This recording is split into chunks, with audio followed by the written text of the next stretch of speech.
Hi everyone and welcome once again to another edition of Should I Buy? Today we have three new titles which we will explore and digest together.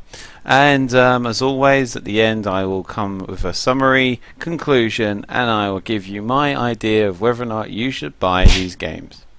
Starting which we have 1001 spikes.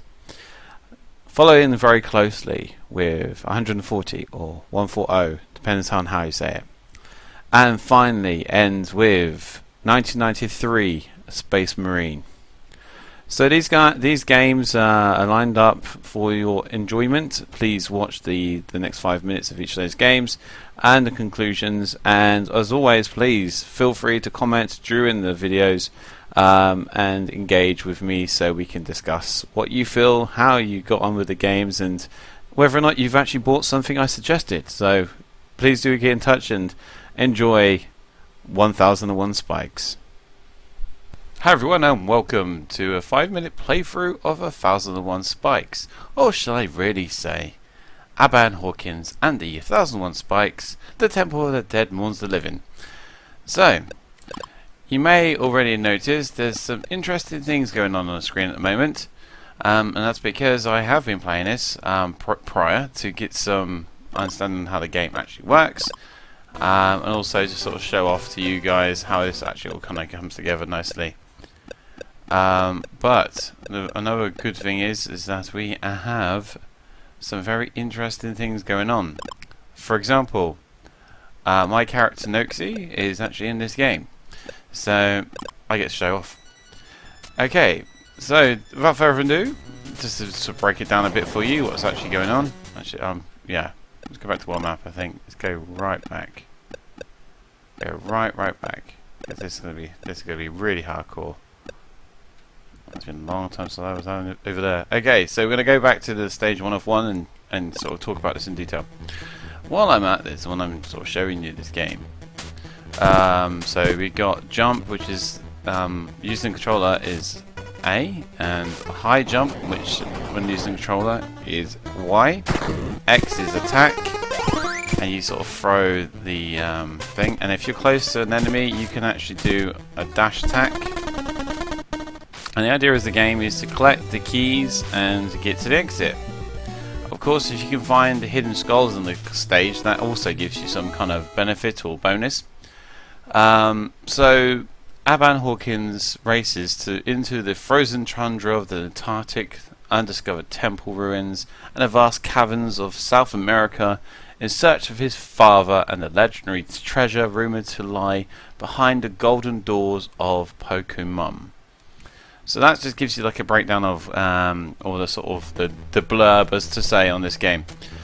Of course, as always, trying to make this as 5 minutes as possible, and if I go over that, then I apologise immensely, and of course if I speak over that, again I apologise. I am dead. Okay, there we go. So this is very much a everything is likely to kill you kind of game. So if you're not paying much attention like I wasn't just then, this is going to really mess with you. Okay. Oh, there we go. Died again, just by even just tapping the spikes there, like I did. Okay. Just wait for a moment. I'll just get over that and then run. There we go. Is it on? No, it's not on. Now. You sort of had to ride on that rock. Damn it. So you got to ride on that square down to the doom, sort of fall down with it, and then sort of jump off and get the skull that's up there.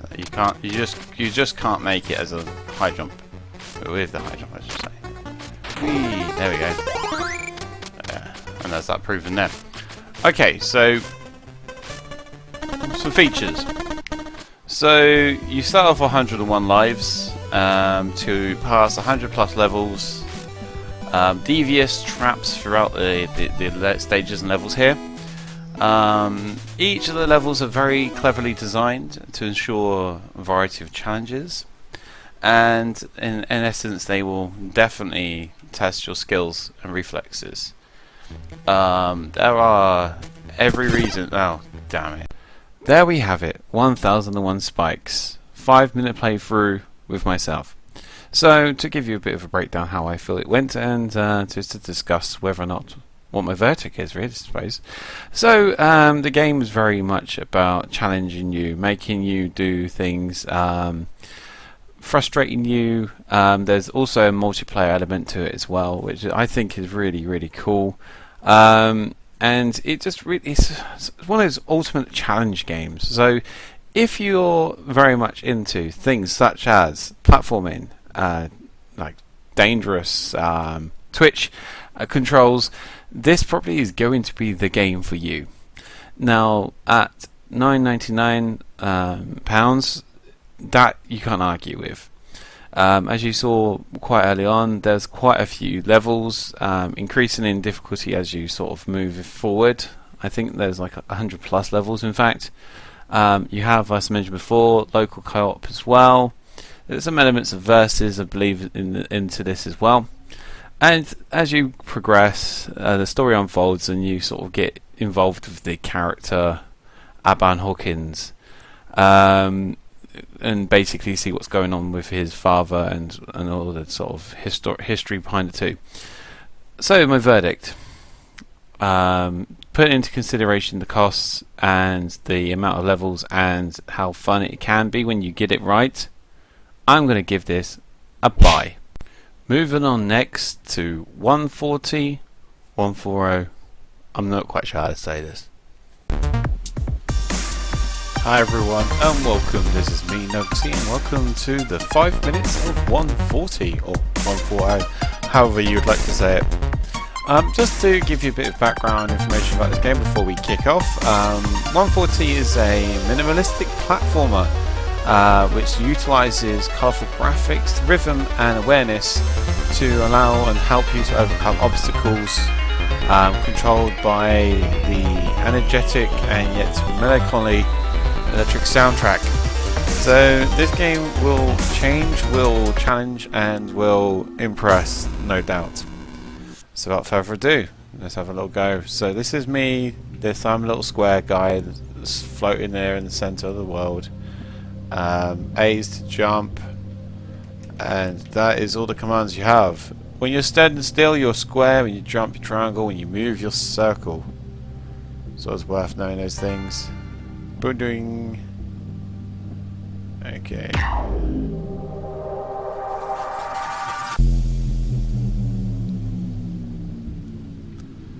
Okay, so we're moving on in the world now.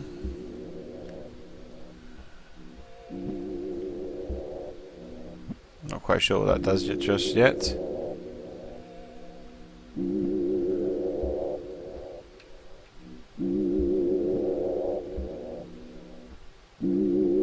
That doesn't seem to do anything at the moment. Right, looks like I needed to collect this circle thing. Let's take it back to the circle. It changes the colours of the world, I understand. Okay. Now we've got some movement. So we're doing some platforming now. Oh, interesting. Question is, there we go. Let's say, does it? Oh dear. Don't underjudge it. That's for sure.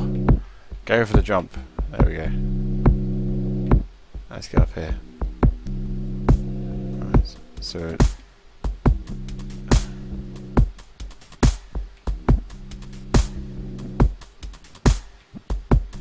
Right, we've got a music beat here, so next one's going to be over to the left, like a boss. So bringing those circles to these dots change the world, and it sounds like the music as well.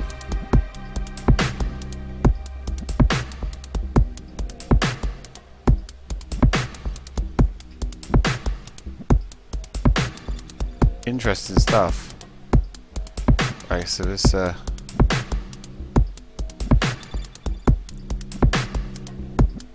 it's all about the rhythm, it's all about understanding what you're trying to achieve.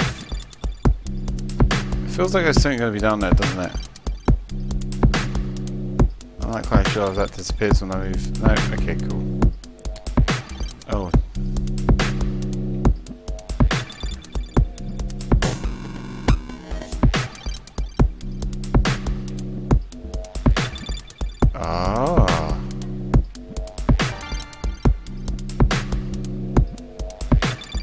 So basically I jumped at the time when the platform sort of re-entered the world.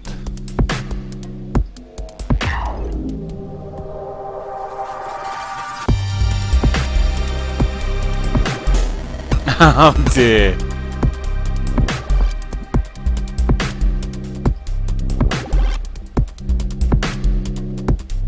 Bang. Every other beat. There you go. Right. Next one. There we go. There, see.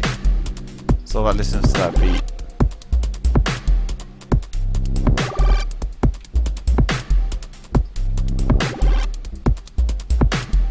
Oh. Oh, I didn't see that one through. God damn it. Oh. Wait for the beats to go on the offbeat now. So I can move forward in the game. Oh. There we go. Now. Right, so we have to do a bit of jumping backwards and forwards, I think. There we go. And let's go straight across. There we go.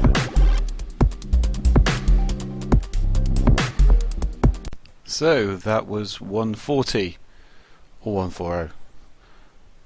So let's break this down once again, just as we did before, and discuss the game and what we think about it and how we feel now we've played.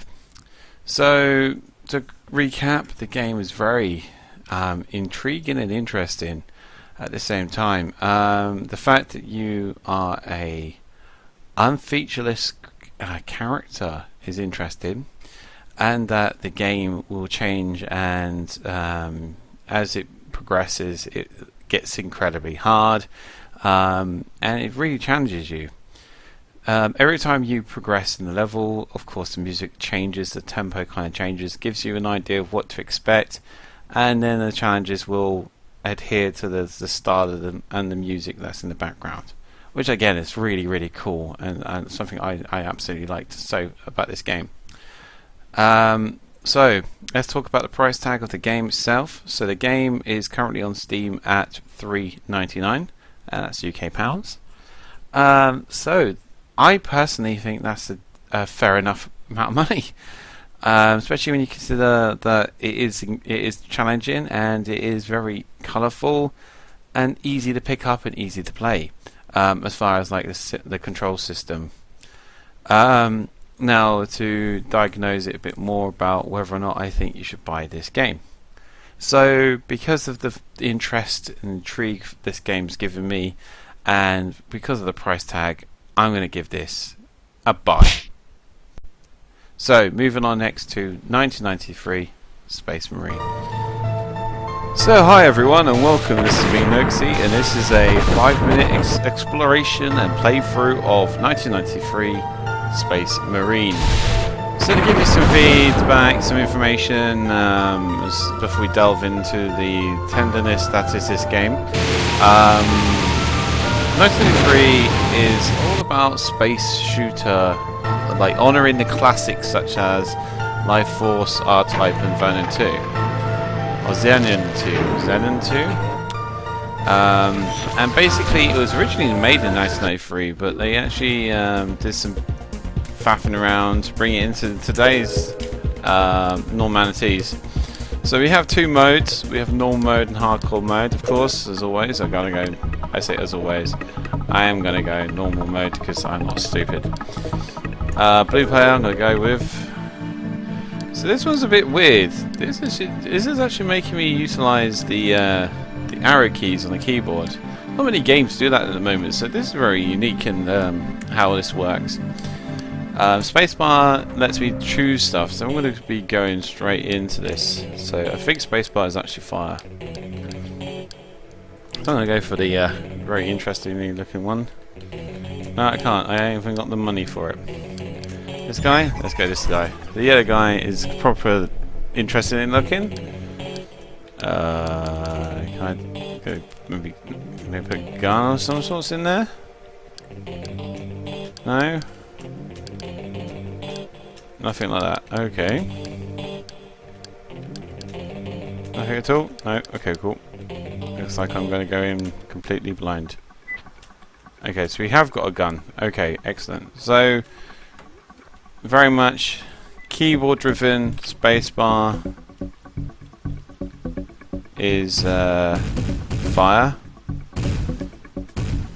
And already you're seeing real retro-esque stylizing to this game, with the way the characters are being modelled, the look of them, the way it's just explosions, the points, the numbers, the fonts, scoring. It's all very interesting. I died. Okay, cool. So let's try some of other things. What can we do? Oh, okay. I can actually rotate this. Oh, I take it as a special. Whoops. Let's try that again. Yes, this most definitely is a special. Okay, so some more commands have been discovered. So if you press C and X, it kind of lets you clockwise and anti-clockwise sort of maneuver the shield. So at the moment I'm just going to keep it as a front shield. I think that's probably going to be the best bet for now. Interestingly, the way the shield seems to be working is that it lets you damage parts of it and it sort of just regenerates. Wow! Look at that dragon in the background there. Is this a nebula? Am I going into a nebula? Is that what nebula? Is that what this is? Interesting. So we're collecting some money, some gold. So we're going to be able to spend the gold into upgrading our vehicle later, I think.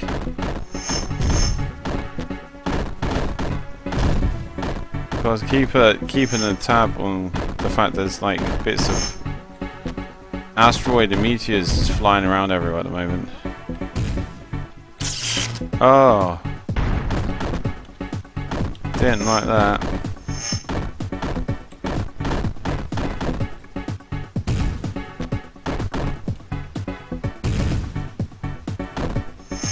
So now our shield's been decreased into maybe like 4 circles.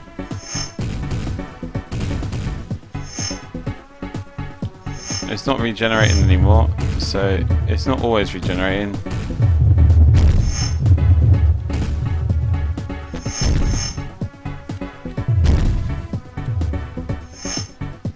Going through like the drop-in mines.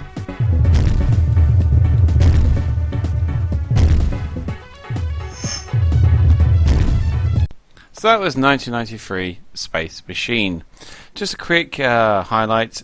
I've been calling it Space Marine. I apologise, it's a Space Machine.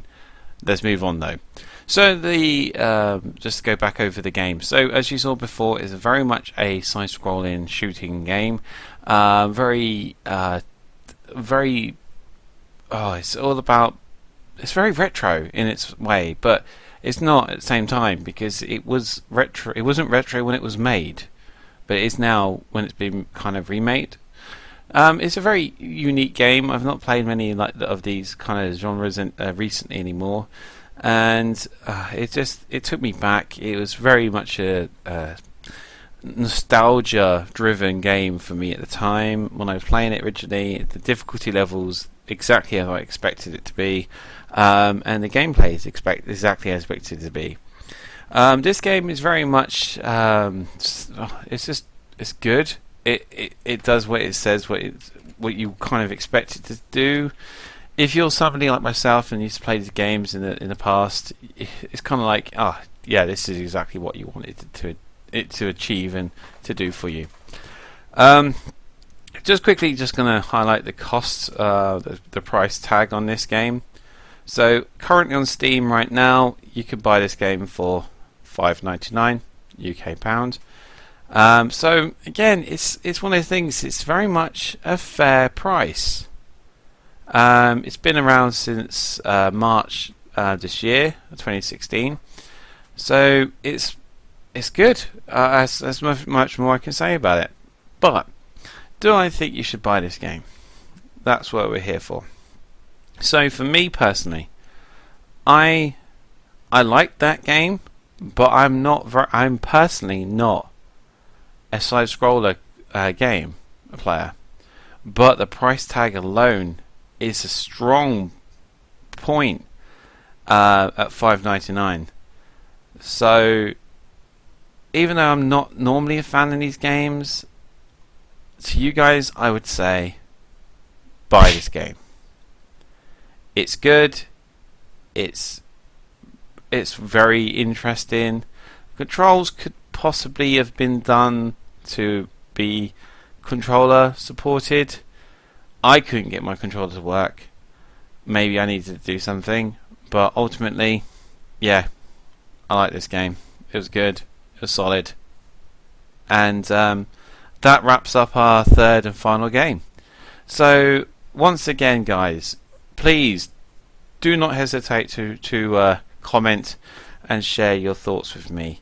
Of course, if you've liked any of the games I've shown today, do pick them from Steam right now and back very good, very well built indie games. And if you have any suggestions for any games, or if you feel like I gave the wrong verdict to a game, tell me and explain why, and let's have a discussion about that. So thank you once again for joining me for Should I Buy? This week's was a full wash of buys, so get your get your wallets out, and put your money where your mouths are. So until next time, I've been Noaksey. Thank you very much once again for joining me today.